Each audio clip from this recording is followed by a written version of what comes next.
মনে রাখবেন, যেই সরকার নামাজ প্রতিষ্ঠা করে না, যে সরকার ভালো কাজের আদেশ দেয় না, যে সরকার মানুষকে অন্যায় কাজ থেকে ফিরায় না, যাকাত আদায় করার অধিকার তার নাই।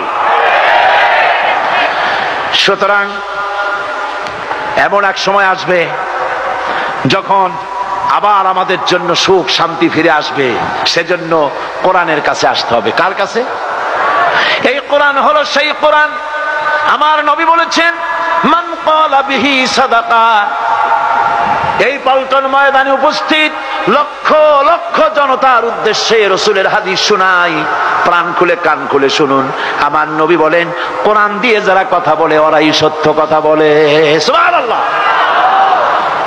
আপনার নেতা বক্তৃতা করতে আসে, না আছে কোরআন, না আছে হাদিস, সব নিজেদের মন গড়া কথা, ঠিক কিনা?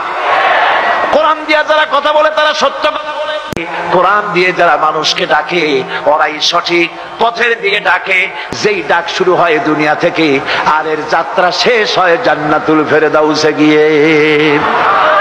আখরাজাহু তিরমিজি, তিরমিজি শরীফের হাদিস এটি। সুতরাং ইন্নাদ-দীন ইনদাল্লাহিল ইসলাম। জীবন ব্যবস্থা কেবলমাত্র কোনটা? জোরে বলেন, কোনটা?